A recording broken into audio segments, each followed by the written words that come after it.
नहीं देखा। मैंने इंडिया टीम को रिप्रेजेंट किया as a coach, as a player, और इंडिया की टॉप मोस्ट लीग्स में भी मैं तो रिसेंटली सरजमीन को मैं जीतूंगा, कभी भूलूंगा नहीं, क्योंकि इसी ने मुझे मौका दिया। प्लेटफॉर्म तो फर्स्ट प्लेटफॉर्म तो यही था, उसके बाद जो बाकी प्लेटफॉर्म बनते गए।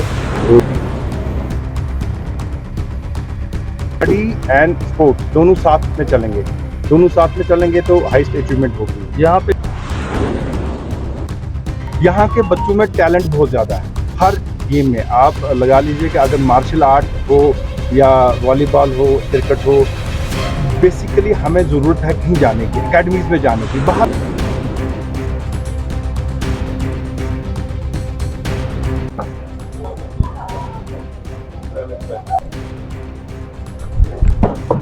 चकना भाव 90 की दहाई याद कराता है, जब ये मेरी सरजमीन है, मैं यहीं पे पैदा हुआ हूँ, पहाड़ी इलाके का बाशिंदा हूँ, और मुझे बड़ी खुशी महसूस हुई कि इतने सालों के बाद मुझे मौका मिला यहाँ आने का। तो मैं इस मौके को जाने नहीं देना चाहता था, क्योंकि मैं ड्यूटी के सिलसिले में भी यही मेरा एरिया आता है, और टूर्नामेंट भी खुशकिस्मती से यहाँ आप लोगों ने ऑर्गेनाइज जो करवा रहे हैं, तो मैं आप सब लोगों को मुबारकबाद देता हूँ कि ये एक स्पोर्ट जो है ये बहुत अच्छा इसको एक एक्टिविटी कहेंगे, जो बाकी जो चीज़ें होती हैं, जो नेगेटिविटी है, वो इसको पॉजिटिव एनर्जी में स्पोर्ट्स के हिसाब से निकाल। देखिए, मैं ये सारा क्रेडिट अपने फादर को देता हूँ, क्योंकि मैं ये समझता हूँ कि यहाँ पे टैलेंट की कमी नहीं है, लेकिन एक प्लेटफॉर्म नहीं मिल पा रहा बच्चों को, तो मुझे प्लेटफॉर्म मिला, क्योंकि मेरे फादर ऑलरेडी कैप्टन थे, वो जम्मू कश्मीर पुलिस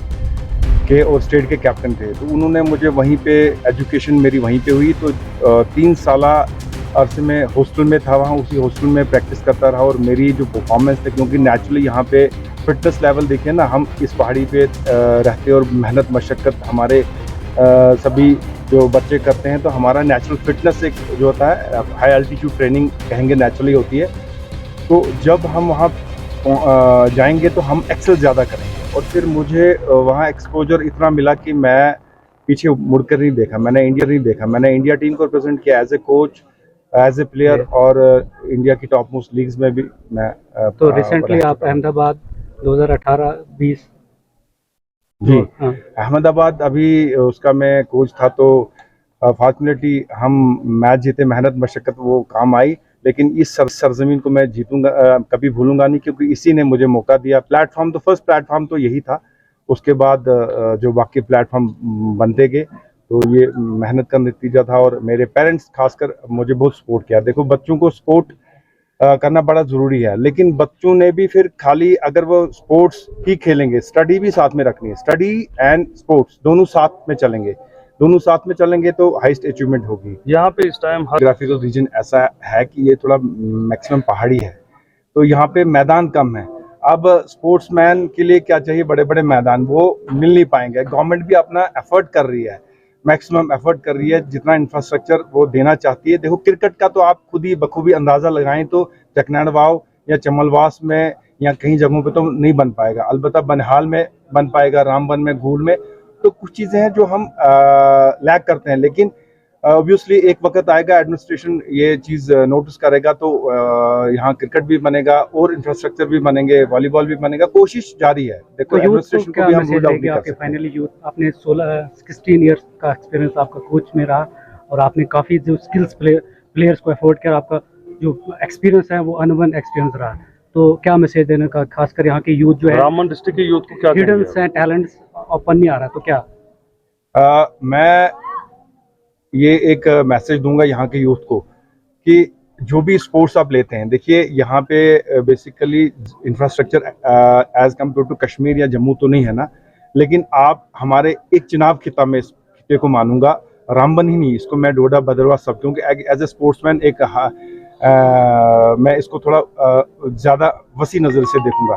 यहाँ के बच्चों में टैलेंट बहुत ज़्यादा है। हर गेम में आप लगा लीजिए कि अगर मार्शल आर्ट हो या वॉलीबॉल हो, क्रिकेट हो, बेसिकली हमें ज़रूरत है कहीं जाने की, एकेडमीज में जाने की, बाहर निकलना पड़ेगा। यहाँ हमारे पास कुछ नहीं है। जैसे आपने ग्राउंड की बात की, ठीक है, छोटा सा हम चीज़ यहाँ लेंगे, लेकिन हम एक्सेल करने के लिए हमें बाहर जाना पड़ेगा।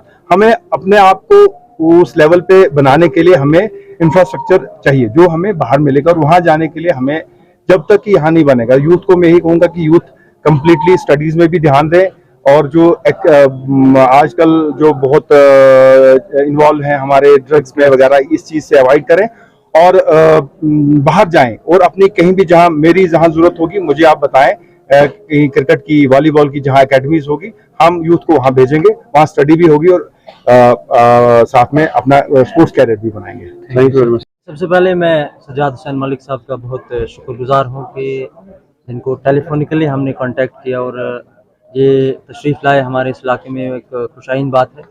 और दूसरी बात, अंडर लाइट्स पहली मरतबा बानिहाल के बाद हमारे चिनाब वैली में मेरे ख्याल से वॉलीबॉल टूर्नामेंट खड़ी में हुआ था, उसके बाद दूसरा ये टूर्नामेंट है जो अंडर लाइट्स हम करवा रहे हैं। इसका मकसद और रीज़न सिर्फ यही है, हमारे नौजवान जैसे सजाद मलिक साहब ने जिक्र किया कि जो गलत काम है, ड्रग एडिक्ट्स में हमारे नौजवान जो है वो आदी हो चुके हैं, उनको थोड़ा सा अवॉइड करने के लिए हमारा मकसद है कि स्पोर्ट्स एक्टिविटीज़ में अगर हमारे नौजवान जो है अपना ताउन देंगे तो वो बहुत अच्छा रहेगा नेशन के लिए, क्योंकि हमारे ये सजाद हुसैन मलिक साहब जो इंडिया को रिप्रेजेंट कर चुके, इसी सरजमीन से हमारे रूरल एरियाज से ही ताल्लुक़ ये भी रखते हैं।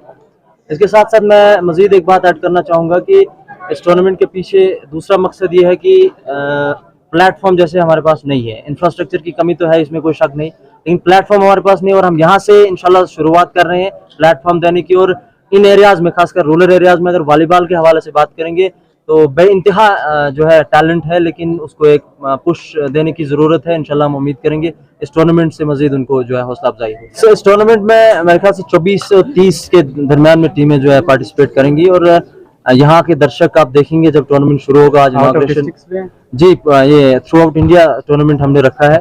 और इस टूर्नामेंट के बाद आप देखेंगे कि यहाँ से जो यूथ है इनको थोड़ा सा जब पुश मिलेगा तो यकीनन इसका इम्पैक्ट जो है आपको काफी बड़े स्टेज पे।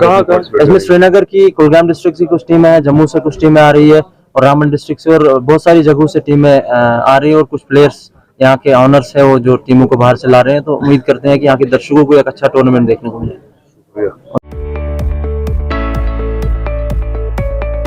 अच्छा मुस्तकबिल बनाना सबका सपना होता है, इसीलिए बेहतर शिक्षा और बेहतर मुस्तकबिल के लिए चुनिए Desh Bhagat university centre of excellence Srinagar, जहां आपको BSc medical lab, BSc operation theatre, BSc anaesthesia, BSc radiology, BSc physiotherapy, BBA, BCA, BA, MCA, MSc OTT, MSc RIT, MSc MLT, MPT जैसे प्रोफेशनल कोर्सेज स्कॉलरशिप के साथ करने की अपॉर्चुनिटी मिल रही है। Registration करने की लास्ट डेट 31 अगस्त 2023 है। आज ही अप्लाई करने के लिए www.dbucoe.com पर रजिस्ट्रेशन करें। Desh Bhagat university centre of excellence Lavepura Srinagar. Contact us on 9419234559 और 9682666329।